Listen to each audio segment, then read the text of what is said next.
The Dragon Clan, the most fearsome and powerful race to ever walk the continent. Masters of magic, their very existence is a nightmare to mankind. For centuries, the land has been drenched in blood as dragons and humans clash in a never-ending war. The reason? No one knows. But neither side is willing to surrender. Heavy casualties weigh on both sides, yet no one will give an inch. No compromise, no mercy, and still no victor. Even now, the slaughter continues. In the year 1733 of the creation calendar, humanity's greatest dragon slayer led an army in a daring assault on the Silver Dragon Clan. Their mission? To slay the Silver Dragon Queen herself. But in a shocking turn of events, the Dragon Slayer was betrayed by his own rival, captured and dragged into the heart of the Dragon Nation as a prisoner. The story begins in the heart of the infamous Silver Dragon Dungeon. The heavy stone walls echoed the sound of footsteps, as a powerful figure made her way through the dimly lit corridors. This was no ordinary visitor. Rosweiss, the Silver Dragon Queen herself, had arrived, her draconic tail swaying behind her like a silent reminder of her true nature, despite her human appearance. The two knights standing guard outside a certain cell immediately saluted with respect, but she swiftly ordered them to leave. She preferred to have a little chat with the prisoner alone. And who was this unfortunate soul? None other than the famed, great dragon-slaying hero, Leon Cosmode, who now found himself chained and battered, a far cry from the legend he once was. Rosweiss couldn't resist mocking him as she greeted him, her voice dripping with sarcasm. The mighty hero, once feared and revered, now reduced to nothing more than a prisoner of her dragon clan. But Leon, ever defiant, simply urged her to kill him, no longer interested in playing her games. Of course, Rosweiss wasn't about to give him an easy out. Oh no, she had far more sinister plans in mind. With a cold smirk, she trailed a sharp nail down his cheek, drawing blood, as if adding scars would somehow complete her masterpiece. But Leon, determined as ever, only asked her to end his humiliation quickly. If she was going to kill him, he pleaded, she might as well do it fast. Rosweiss, clearly enjoying his suffering, licked the blood from her finger, taunting him further. She knew he had been framed by some villain and wasn't in this position by his own fault, but that didn't mean she was about to show him mercy. Still, she made an offer. Join her Silver Dragon Clan, perhaps even enjoy a little redemption. But Leon, never one to back down from a challenge, responded with a sly smile, essentially asking her if she was even worthy of such a thing. Naturally, that struck a nerve. Rosweiss, furious, hit him hard enough to send him crashing into the wall, his chains shattering in the process. He coughed up blood, but she wasn't done yet. Before he could catch his breath, she stomped on his chest, reminding him exactly who held the power here. She took the opportunity to mock him further, questioning if he still fancied himself the great hero of mankind, the man who would one day wipe out the Dragon Clan and be celebrated for generations. Reality, she reminded him, had other plans. In fact, she gloated, not only would he die here like the loser he was, but he wouldn't even have any descendants to carry on his name. Pity, really. But even in this dire situation, Leon refused to break. He boldly told her that underestimating humans was a mistake, but the queen wasn't impressed. Instead, she wrapped her tail around his neck, lifting him into the air and choking him, amused by his stubbornness. Just when it seemed like Leon had no cards left to play, he spoke again, causing Rosweiss to pause. She thought he was about to beg for mercy, but instead, he pointed out that she had made two critical errors. Curious, she listened as he told her that her first mistake was being alone with the most powerful dragon slayer in existence. Her second? Tasting his blood. Before she could react, Leon's eyes glowed as he activated a forbidden technique, a blood curse. Almost immediately, Rosweiss began to feel its effects. Heat spread through her body, and she had no choice but to release him. Confusion flashed across her face as she wondered what on earth was happening. The hero, now back on his feet, coldly informed her that the curse would bring her pain at the very core of her soul. But then something unexpected happened. Rather than crumbling in agony, the queen lunged at him, pushing him to the ground. Leon, bewildered at first, quickly realized the curse had an unexpected side effect. It had awakened her carnal desires instead of inflicting pain. And as if to confirm his theory, Rosweiss kissed him fiercely. Things escalated quickly from there, and well, let's just say that what happened next wasn't exactly a duel. An hour later, as Rosweiss' mind finally cleared, she pulled away from him, demanding an explanation. Leon, still a little winded, revealed that the blood curse was a rare, forbidden technique, used only once in a lifetime. Whoever tasted his blood would form a soul connection with him, and when he died, they would suffer unbearable pain. He hadn't anticipated this particular side effect, though. Oops. Naturally, Rosweiss was furious. She wasn't about to accept this ridiculous explanation. If the curse only triggered after his death, then what the hell had just happened between them? Leon, clearly enjoying the absurdity of the situation, admitted it had all been an accident. He hadn't realized the curse's side effect would make the other person, well, excited? Yep, just a minor miscalculation. This did nothing to improve Rosweiss's mood, and Leon, ever the cheeky hero, began teasing her about dragon customs. Since dragons were monogamous, she was now stuck with him, bound by the curse. After he died, she wouldn't be able to take another mate or even have children. Worse still, she'd have no way to explain all this to her clan. Leon couldn't help but laugh at how well this had all turned out. Far better than he'd ever planned. That was the last straw. The queen lunged at him again, her hands glowing with magic, calling him every name under the sun. But even as she prepared to finish him off, Leon, ever calm, told her she didn't need to bother. He would die soon enough, and when he did, the curse would ensure she lived in torment. With that, Leon fell unconscious. But Rosweiss wasn't about to let him slip away so easily. No, if anyone was going to decide his fate, it would be her. She wasn't done with him yet. Casting a powerful spell, she left a glowing crest on his chest, ensuring that this wouldn't be the last time they faced off. Leon Cosmode had once been a name spoken with awe across the empire. He was a dragon-slaying legend. His rise to fame began early, at just 5 years old, when he killed his neighbor's vicious dog with his bare hands. This feat caught the attention of a renowned dragon slayer who happened to be passing by, and Leon was taken under his wing as an apprentice. By the age of 10, Leon entered the Imperial Dragon Slayer Academy, where he shattered records, graduating at 14 with the highest evaluation in history.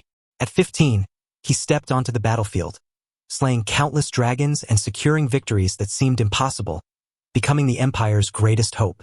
But now, the once mighty hero lay captive in the Silver Dragon dungeon.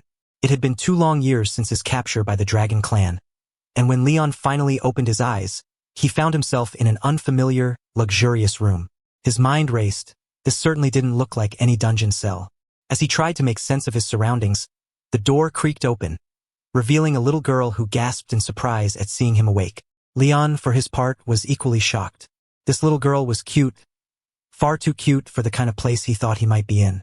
In his dazed state, he began to piece together what he assumed was the situation. With his great deeds in service to humanity, surely he had ascended to heaven, right? And this adorable child? Well, she had to be an angel, or at least that's what his muddled brain concluded. But when he mentioned this idea aloud, the girl seemed confused, asking him what an angel even was. Leon, ignoring her question entirely, asked for her name. The girl, without hesitation, responded that her name was Mune, a name Leon found oddly fitting. Yet, something about this angel was off. Her hair was a strange mix of black and white, a color combination Leon had never seen before. Mune explained that her mother had told her the name meant moon, which made Leon's already jumbled thoughts even more scrambled. Angels had mothers? Leon introduced himself as Leon Cosmode, but Mune cut him off, stating she already knew that. She even mentioned that his name meant lion. Surprised, Leon asked how she knew such a thing. The little girl casually explained that her mother had told her. Leon felt an ominous shiver crawl up his spine as a realization began to dawn on him. Hesitant, he asked who her mother was. Mune's innocent reply was like a punch to the gut. Her mother was Rosweiss, the Silver Dragon Queen. Leon's heart sank, and his thoughts raced at breakneck speed. Was it possible? Before he could fully process the information, Mune delivered the final blow, innocently confirming that yes, Leon was indeed her father. The hero, the slayer of dragons, sat there, utterly dumbfounded.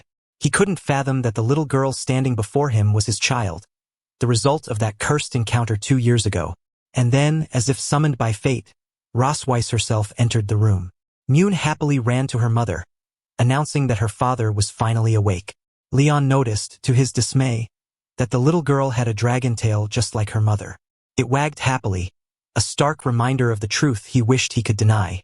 Rosweiss, flashing a wicked smile, greeted him with the same mocking tone she had used 2 years prior.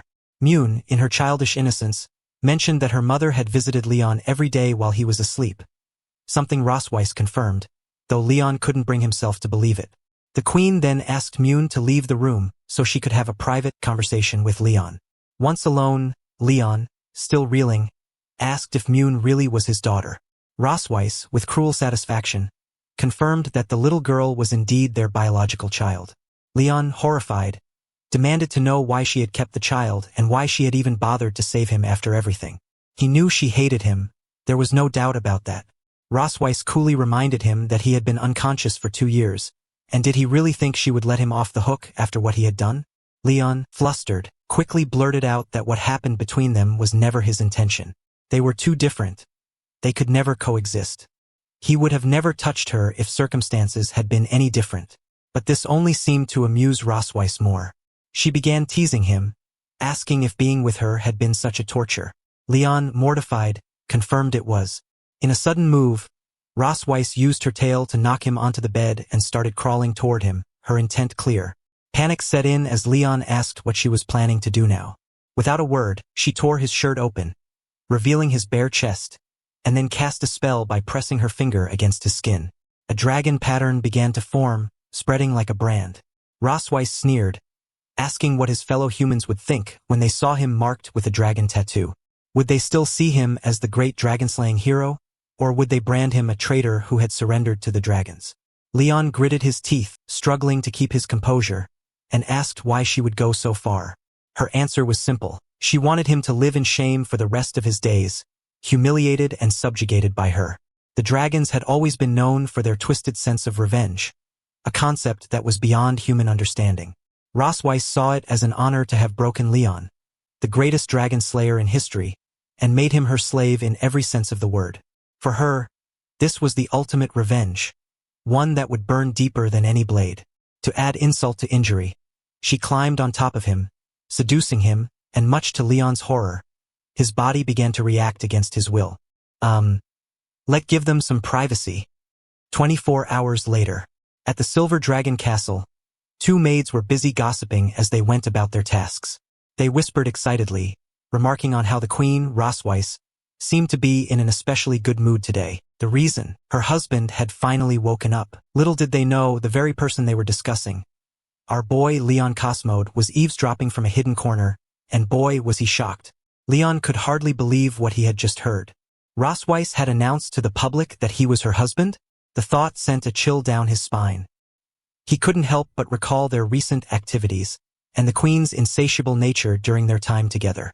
He had to admit she was terrifying. She'd kept him busy for a whole day and night, nearly breaking his waist in the process. Damn, bro got some serious stamina. It was enough for him to swear, then and there, that he would never stay and become her plaything. Trying to calm his racing heart, Leon began analyzing his situation. For dragons guarded the side door, escaping through there was out of the question. But as he surveyed the area, something odd struck him. Why were there so few guards today? 2 years ago, when he was first brought to the Silver Dragon Castle, the place had been crawling with guards. The quiet, almost eerie atmosphere unsettled him. Then, out of the corner of his eye, he spotted it, a hole beneath one of the walls. A tunnel, and tunnels meant one thing, escape route. Sure, it could be a trap, but at this point, Leon didn't care. He had to get out no matter what. Even if this was a setup, he'd rather risk it than stay another minute. So, without further thought, he crawled into the tunnel, hopeful that this would finally be his chance to leave the queen behind. As Leon made his escape, he briefly thought of little Myun, the daughter he'd unknowingly fathered with Rosweiss. Despite her cuteness, he decided it was best to leave her with her mother, for now. Little did he know, Myun had spotted him from afar and had already reported to her mother. Rosweiss, lounging nearby in a swimsuit, casually remarked that she had seen him too. With a sly smile, she praised Leon, calling him awesome for trying to run. Myun, brimming with excitement, eagerly asked her mother when they were going to fish him back. Rosweiss, crouching down to her daughter's level, gently corrected her. You can't say fish him back, sweetie. That's rude. Surprised, Myun asked what she should say instead. The queen, still amused, told her, you can say catch him back. Meanwhile, Leon was sprinting through a dense forest, his eyes fixed on the distant mountains. If he could just climb over them, human territory would be in sight. Freedom. The thought kept him going, but then, a shadow passed overhead. Leon's stomach dropped. He looked up to see Rosweiss, now in her dragon form, soaring towards him with terrifying speed. But Leon wasn't about to give up. Gritting his teeth, he pushed himself harder, running as fast as he could. From above, the queen teased him, calling him quite the runner. Within moments, she landed gracefully in front of him, blocking his path with a smirk. "This is fun," she said, clearly enjoying the chase. Then, to Leon's dismay, she revealed that she had been the one to help him escape in the first place, distracting the guards and leaving that convenient hole for him. Of course, Leon wasn't surprised. He had suspected it was a trap from the start. He just hadn't expected her to catch up so quickly. Rosweiss then asked him what he thought would happen if he returned to human territory, especially with the dragon mark now branded on his chest. Did he think they would still see him as a hero? Would the mighty dragon slayer still be revered, or would they cast him out as a traitor? Leon, ever defiant, shot back, "If they don't accept me as a dragon slayer, I'll just live as a regular person. Anything is better than staying here and being tortured by you." Hearing this, the queen clicked her tongue in irritation. "You don't know how to appreciate kindness, do you?" she muttered, grabbing him effortlessly. With a few powerful beats of her wings, she took off into the sky, carrying him along despite his protests. After 3 hours of complaining and yelling, Rosweiss finally descended near the Empire's border city. She dropped Leon unceremoniously onto the ground. Leon, groaning from the impact, scrambled to his feet. He looked around, wondering if they had really arrived at a human town. Landing gracefully, she shifted back into her human form and confirmed with a nod. But Rosweiss wasn't done with her mind games. She pointed out the human border, visible in the distance, and asked if he truly believed he could just step over and return to his old life. "It may look close," she said with a knowing smile, "but you can't go back." At that moment, the dragon mark on Leon's chest began to glow, pulsing with heat. Rosweiss grinned wickedly as she explained, "I forgot to mention, when one of us wants to be intimate, the mark reacts. You should be feeling it now." Leon's face turned pale as the heat spread through his body. His skin burned, and desire bubbled up uncontrollably. Despite the overwhelming sensation, he managed to grit his teeth and ask through ragged breaths, "Do you want to do this here of all places?" "Oh, absolutely," she purred. "I wanted you to understand true shame, standing so close to your hometown, yet unable to cross over." Leon, his chest heaving, clutched at his mark, trying to fight the urge, but it was too much. Even so, he wasn't willing to surrender so easily. Grabbing her arm, he glared at her and declared that he would patiently wait until the opportunity came for him to repay her double for all the humiliation she had caused him. Rosweiss, momentarily surprised by his defiance, quickly recovered. With a sly, sarcastic smile, she leaned in close. "I'll be waiting for that day, Leon, whether you come at me dead or alive." Despite all their constant bickering, Leon and Rosweiss somehow ended up doing it again in that very spot. The queen, pleased as ever, watched Leon, who was silently shedding a few tears, and mentally noted how delighted she was with his performance. In a teasing manner, she pondered the idea of bringing him to that same place for a visit each month. That cheeky suggestion finally stirred Leon from his misery, and he immediately thought to himself that she was a dragon with her head lost in the clouds, dreaming about how she was going to drain him dry again. Instead of getting upset at his mental jab, Rosweiss found it amusing, silently admitting that he had seen right through her. She then decided it was time to head back, mentioning to Leon that their daughter was waiting for them at home. Just as she began summoning her wings, preparing to shift into a hybrid form, Leon's stubborn pride kicked in, and he quickly stopped her. There was no way he, a renowned dragon slayer, would allow himself to be carried off like some helpless prey.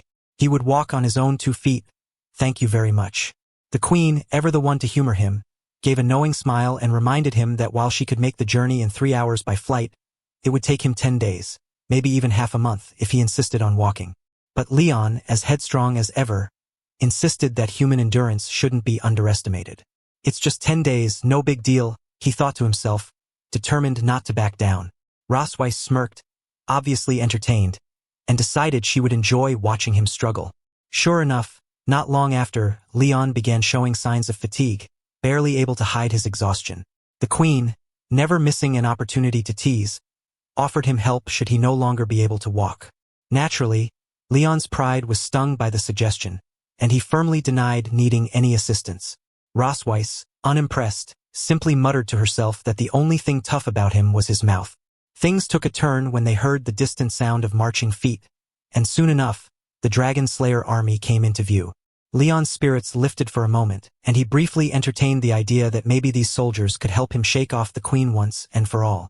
Unfortunately for him, Rosweiss's palpable killing intent quickly shattered that hope. If Leon dared to call for help, she would end them all without so much as a second thought.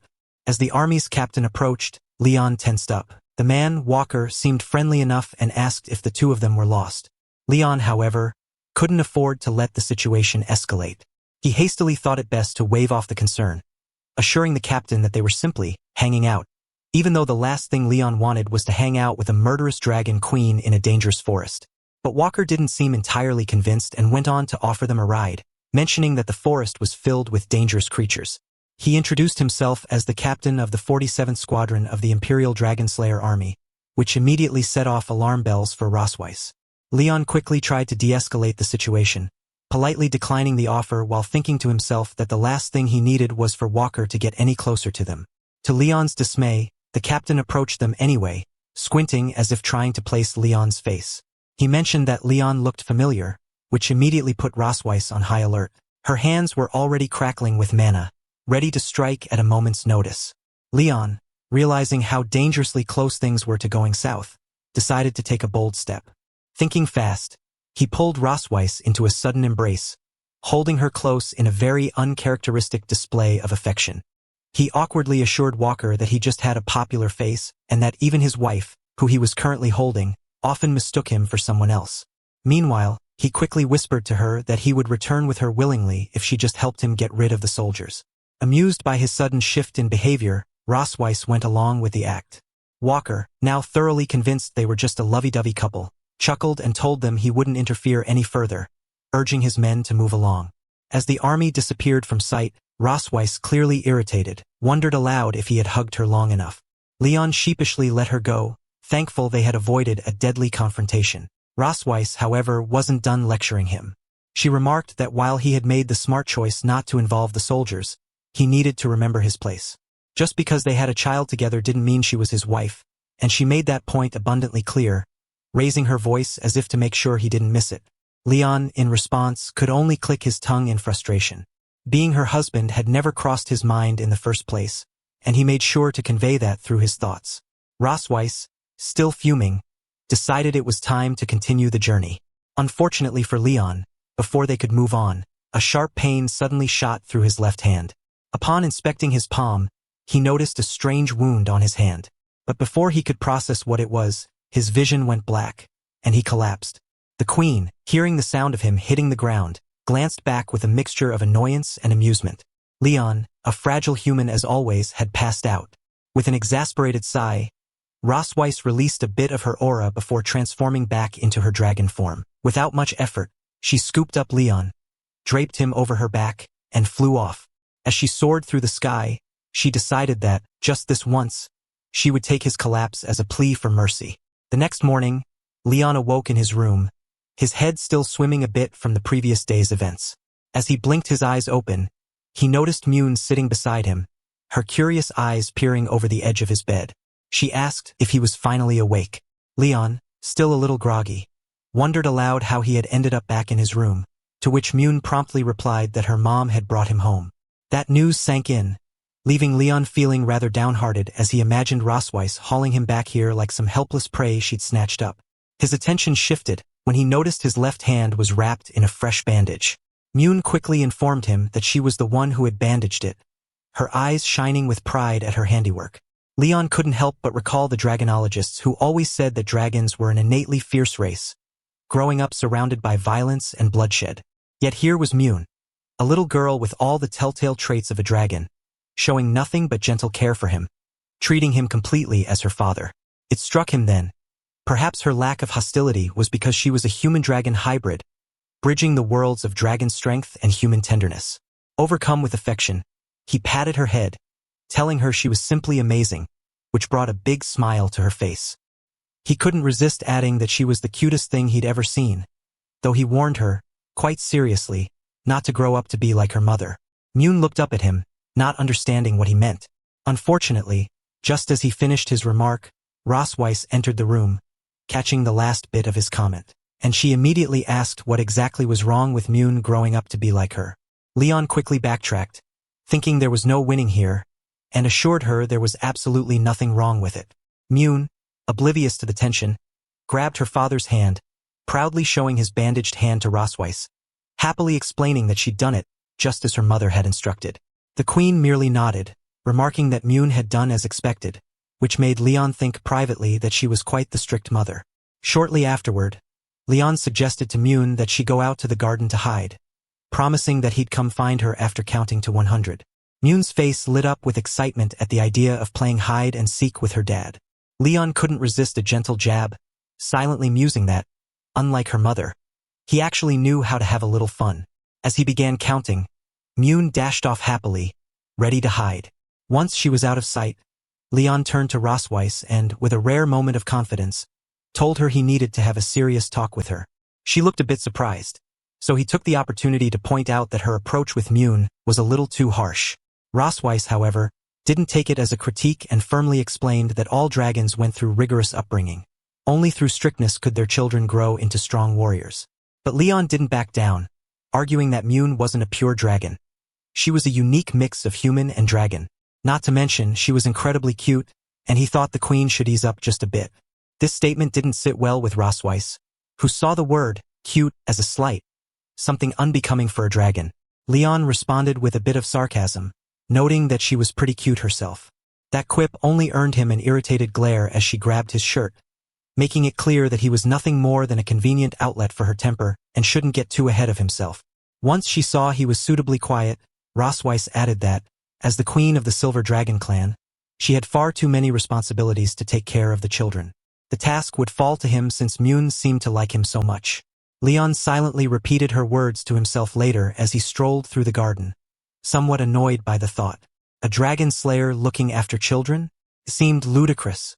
While mulling this over, he spotted Myun attempting to hide behind a column, as if it was the perfect spot. He couldn't help but shake his head, thinking she was adorably naive if she thought he wouldn't find her there. Moving closer, he cheerfully let her know he'd found her, but Myun's reaction surprised him. She seemed upset instead of the playful frustration or surprise he'd expected. Leon realized what must have happened. He'd taken too long to start the game and she'd been waiting all this time. Quickly, he apologized for the delay, which seemed to appease her, though she promptly bolted away again without a word. He ran after her but, unsurprisingly, soon lost sight of her in the garden maze. As he searched, he mused that dealing with a child's mood swings was harder than he'd imagined. No wonder Ross Weiss had assigned him the role. Suddenly, he felt a tiny pair of arms wrap around him from behind as Myun gleefully announced that she'd caught him.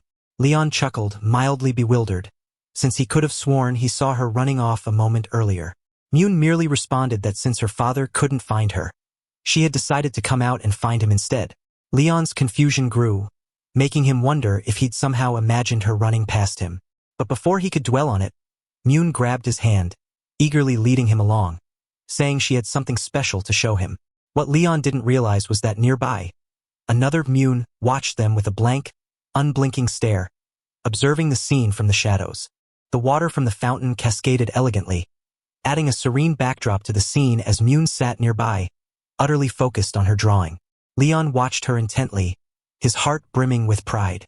There was something deeply satisfying about having a daughter like her. It was as if her very presence could heal any sadness in his soul. With a newfound determination, he silently vowed to help her escape the clutches of her overbearing mother. After all, not only had she captured him, but she'd also given him a daughter without so much as a by your leave. Finishing her drawing, Myun brought it over to him, proudly announcing that she had sketched a family portrait. Leon praised her, beaming, and declared that she was truly worthy of being his daughter. When he looked at the drawing, however, he was a little surprised to see two kids sketched into the portrait. He'd only ever met one, after all. Curious, he asked why there were two. Myun answered nonchalantly, explaining it was her sister. Her sister? Leon's mind raced as he processed the revelation, realizing that his wife had been keeping secrets from him from the very beginning. Clearly, Ross Weiss had managed a 2-for-1 deal without him even knowing it. The thought crossed his mind that the other child he'd glimpsed in the garden earlier might have been her. It suddenly clicked. He'd mistakenly called her by the wrong name, which would certainly explain her annoyance. Myun, always optimistic, tried to assure him, saying her sister wasn't mad, just a little shy upon seeing her father for the first time. Leon figured it made sense. They'd never met, after all. All of this secrecy was just Rosweiss's doing. She was the one who'd hidden his other daughter from him. He knew he needed answers, and fast. Without wasting another moment, Leon stormed off to Rosweiss's study, where she was busy with her usual work. Hearing his heavy footsteps, she looked up just as he flung the door open. She raised an eyebrow, asking where Myun was. Leon replied in a tone that barely hid his frustration, saying she was off playing with her sister. He immediately confronted her, exclaiming that she was quite the expert at hiding things and demanding to know when she'd planned to tell him about his other daughter. Rosweiss's response was annoyingly casual. She simply asked if he hadn't figured that out by now. With biting sarcasm, Leon thanked her, remarking that having a child was hard enough work, but it was truly admirable how she'd given him 2 daughters without him even knowing. He added that when he returned to his homeland, he'd be sure to add her name to the family tree as a gesture of appreciation. Rosweiss, now visibly irritated, asked if he even understood why she'd kept it a secret. Leon scoffed, implying it was just her jealousy over his closeness to Myun. She challenged his eagerness to meet their other daughter, and Leon replied that anyone would want to know their own child. He wasn't like her, cold and detached. He wanted to build a real bond, no matter how hard she tried to obstruct him. Rosweiss merely smirked, warning him not to come crying with regret later. Leon, not one to back down, headed straight for the kitchen. He was going to put his plan in motion to win over his daughter with some fatherly cooking. Recalling his old team days, he remembered how well his food was received. It was especially popular among children because of its sweet flavor. Satisfied with his culinary skills, he envisioned her face lighting up with joy at the taste. Meanwhile, some of the maids peeked in from the kitchen window, impressed by his determination. He'd barely recovered from a recent illness, yet here he was, cooking for his family. To them, he seemed like quite the respectable dragon man. Their admiration was short-lived, as they saw Rosweiss approaching with both daughters in tow. She gave the maids a rare moment of kindness, telling them they didn't have to wait on them for dinner, and they gratefully excused themselves. Rosweiss and the girls entered the dining hall where Leon was busy setting the table. Myun greeted him with excitement, complimenting the wonderful aroma wafting from the dishes. Leon proudly told her he'd prepared some stew and steak, knowing dragons loved meat. He glanced over at the other daughter, wondering how she'd react, but she simply gave a disinterested grunt. He hadn't expected her to be so cold. It was almost as if Rosweiss had predicted this would happen and prepped her daughter accordingly. Rosweiss looked at him with mild contempt before instructing her eldest daughter, Noah, to formally introduce herself to her father. Noah stepped forward, announcing her name and title with all the ceremony of a royal decree. She introduced herself as Noah Kaelmelkth, eldest daughter of the Silver Dragon Queen, and revealed that she was a whole 1 year and 2 months old, a ripe age by dragon standards, especially given their immortality. She looked like a human child of about 7 years, trying to make a good impression. Leon greeted her warmly, introducing himself as her father. It was his best attempt at winning her over with a polite start, hoping it would at least soften her cold expression. Instead, Noah looked at him with a frosty indifference that stung. He wondered if she bore some grudge or resentment, and he caught Myun whispering to her sister, pleading with her not to say anything that might embarrass him. Noah, however, had other ideas. Without skipping a beat, she bluntly stated that her new father looked weak, and even questioned whether he really was their dad. The words hit Leon like a punch to the gut. His dreams of a warm, welcoming family moment shattered in an instant, leaving him to wonder just how he'd get past this first crisis of fatherhood. He would need every bit of patience, humor, and resilience to mend the bond with his own daughter, if he even had a chance. Family dinners, the ideal setting for bonding and hearty conversation, had transformed into Leon's worst nightmare. The lively family table he had once envisioned was now overshadowed by awkwardness and tension. As Myun asked her sister for help cutting her meat, Leon took a long look at both daughters. While they looked strikingly similar, their personalities were night and day. Myun's warmth was matched only by Noah's icy demeanor. In fact, it was painfully obvious to him that Noah was much more like her mother, right down to her brutally honest attitude. Hoping for a glimmer of connection, he asked Noah how she liked the food.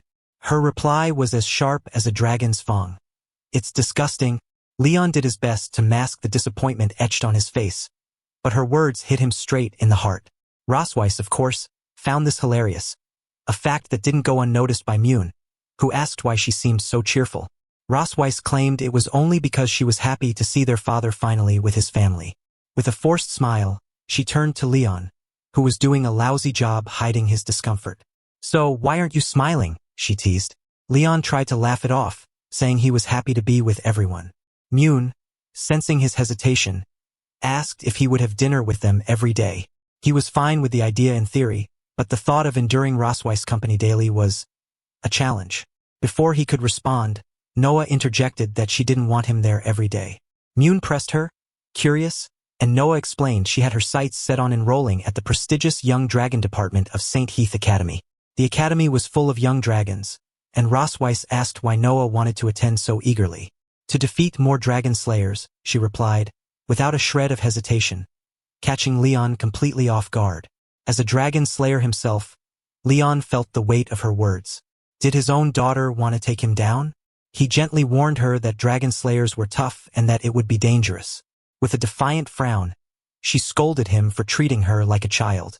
"But you are a child," he thought, though he wisely kept it to himself. Winning over this firebrand of a daughter was proving harder than any battle he'd ever fought. Meanwhile, Rosweiss was thoroughly enjoying the show. She chimed in, backing up Noah's plan to attend St. Heath Academy, saying the sooner she learned to fight, the sooner she could take on a dragon slayer. "Isn't that right?" she asked Leon, practically daring him to disagree.